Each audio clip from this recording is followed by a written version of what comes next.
When Sandra would come in, I was in the hospital, and Sandra would come in, and she's an art therapist, but when you hear therapist, sometimes it can be an intimidating, challenging, like kind of a scary thing, because you feel sometimes you're being observed, you're being judged, monitored.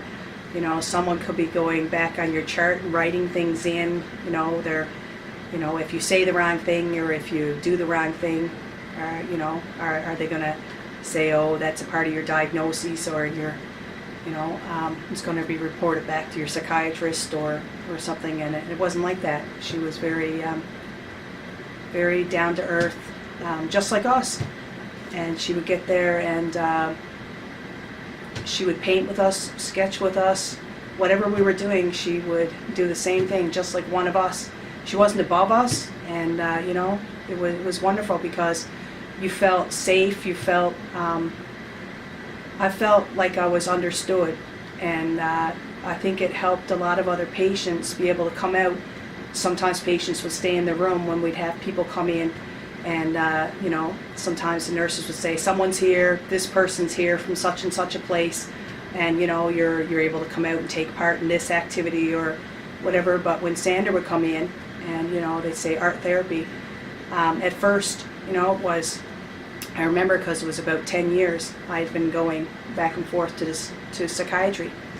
And so when Sandra first came, when they said, there's going to be an art therapist coming and going to do some art therapy and that, I was excited because I always loved art, had a passion for it and stuff. But then again, you're like, well, who is this person coming in, and who are they associated with? We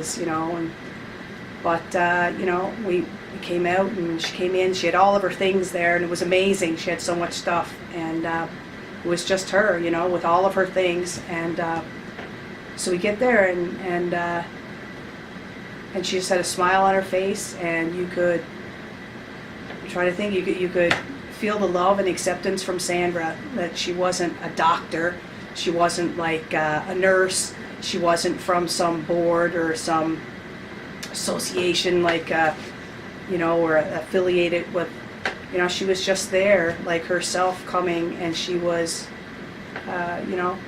coming to help bring what I find is healing and acceptance and love, and She didn't judge. She didn't make fun. She didn't report to anybody, as far as I know. I don't think so. She wasn't like representing anybody, just herself, and she was completely 100% there for us. And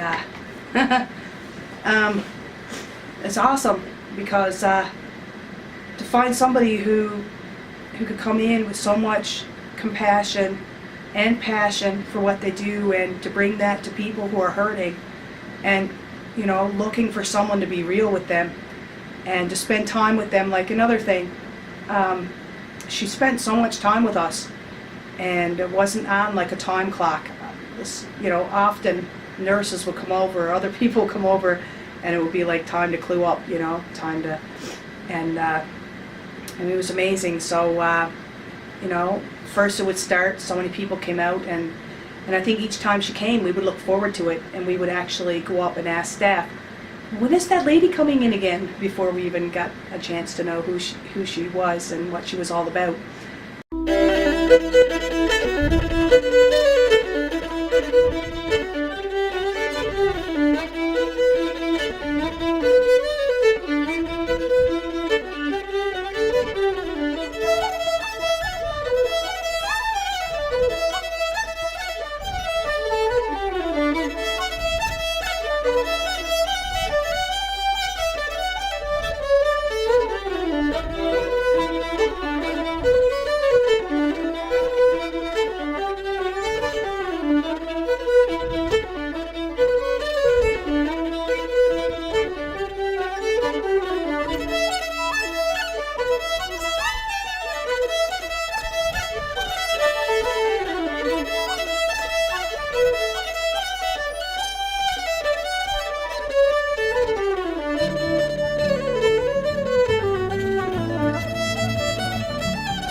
there.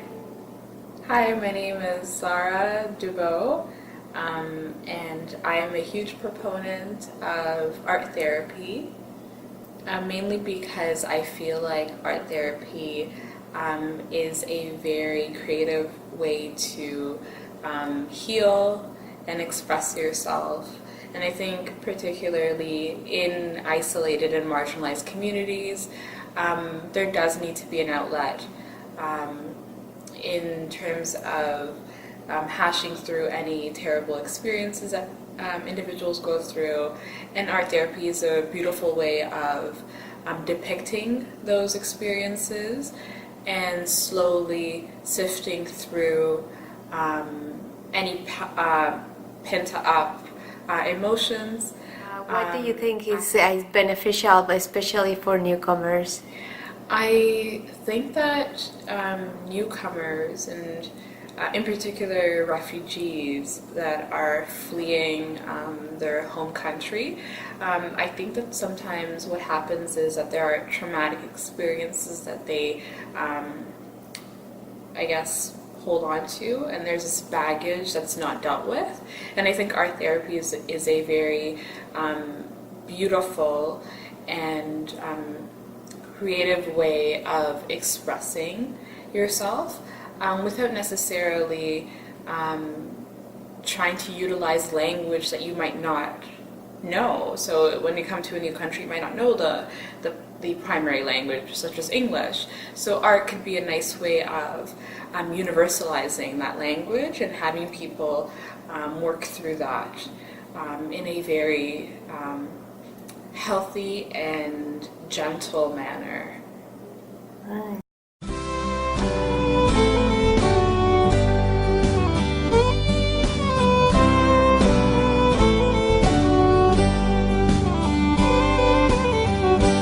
Oh, down by the long river, where the eddies swirl and wind, and the brookies, they go swimming and stare on the ripple wild, where the old ones once lived there, long before my time. Life was much more simple down by the long riverside. Well, he got up in the mornings, headed for the landing site, with a hope for something better and the will to survive. He followed you each day into where the big falls fell, before they change your name. Oh, he still remembers well. Oh, down by the long river, where the eddies swirl around, and the brookies, they go swimming and stare on the ripple wild. It's like I said, of course, this community and in Labrador is so beautiful and stuff, but you get to see some stuff that's also not that great. So for my own mental health, it's anything that I am able to put my mind to is or have my mind used for is awesome. And like what you guys provided yesterday is just to sit down and have a chat of what we did yesterday with the coloring, with the drawing, with the paints is amazing. Like I said, it's more members have to take responsibility sometimes of their mental health, and you let it go. I found that, like you said, I came from a fast-paced detachment where you were go, go, go, go. Here, it's the time sometimes is long between actual police work, and this is where I found if you let yourself be rested, like not resting, but if you find the time long, your mind catches up with the things that just happen.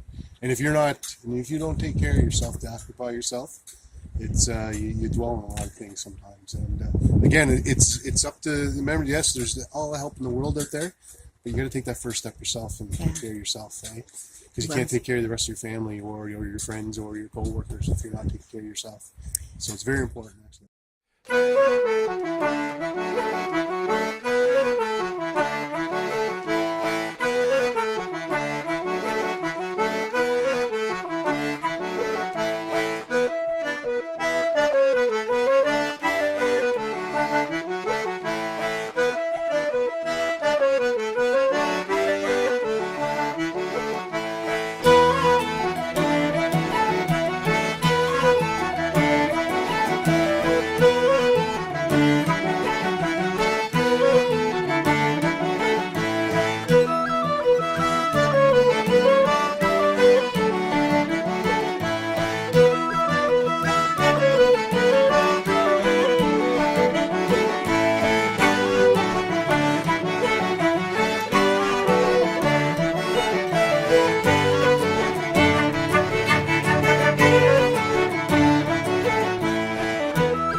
During the Art Therapy Roadshow, we encountered the legacy of an early art therapist trailblazer. Jesse Luther of Rhode Island was an artist who was influenced by the arts and craft movement and the settlement house movement, where she became director of the Labor Museum at Hull House in Chicago. Luther was instrumental in challenging the dominant notion that prescribed rest was curative for depression. Instead, Luther encouraged an action-oriented approach through craft making with patients. Luther and Dr. Herbert Hall founded the Handicraft Shop, which was in fact a sanatorium for depressed patients located at Marblehead, Massachusetts. The success of the Handicraft Shop and the art as therapy approach caught the attention of Dr. Wilfred Grenfell, whose floating hospital missions served the coastal communities of Labrador and the Northern Peninsula. He encouraged Luther to join the mission, and in 1914, Luther came to the Northern Peninsula to teach weaving to the local people whose livelihoods were reliant upon the fishery. Looms were distributed to coastal nursing stations, where the station nurse would be trained in teaching patients to weave. Eventually, small studios were set up under the name The Industrials, where a variety of crafts were produced, such as weaving, embroideries, rug hooking, pottery, carving, and metalworks up and down the Labrador coast and the Northern Peninsula. The Industrials served as a social enterprise, whereby the sales of the crafts helped fund the Grenfell mission, and local craft makers were compensated for their works. During our travels with the Art Therapy Roadshow along coastal Labrador, we felt the legacy of Jesse Luther. We encountered people whose ancestors were involved in the industrial. We heard throughout the roadshow that keeping your hands busy with art making is healing. This is a worldview that echoes Jesse's work and is deeply rooted and still embraced by the Labrador coastal communities.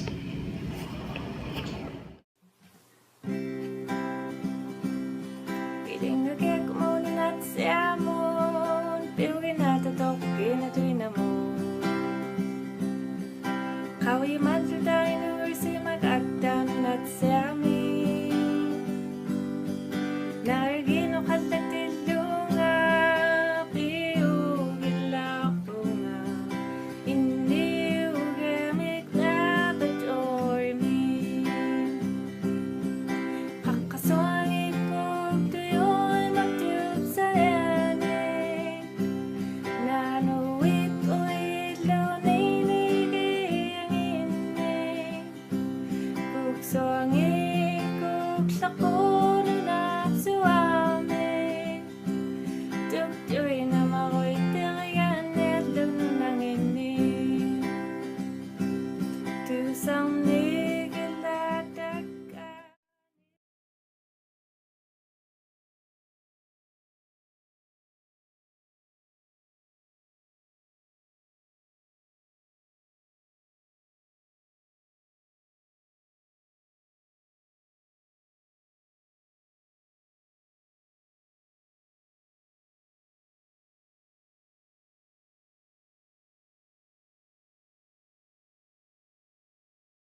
Hi, my name is Shequin, which translates to spring. I've been with the Art Hive for nearly a year and a half.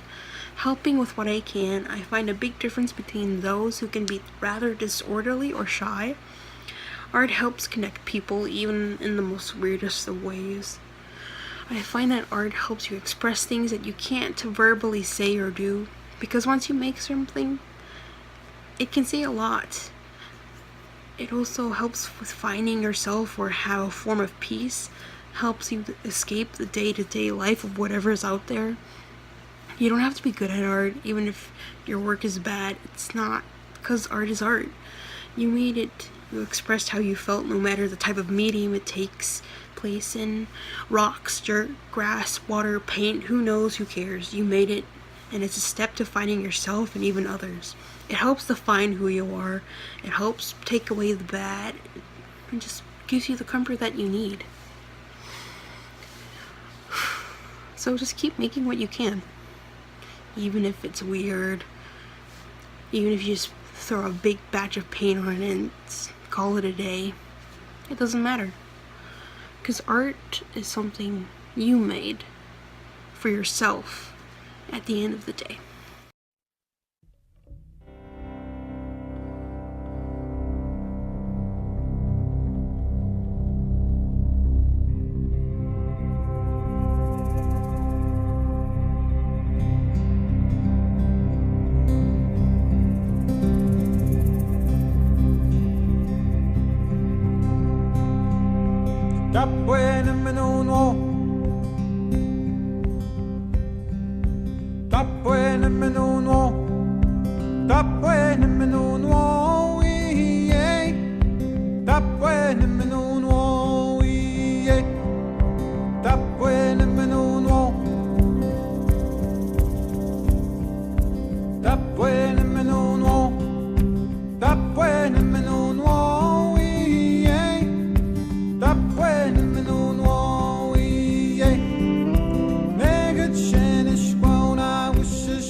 Tapwene menunwo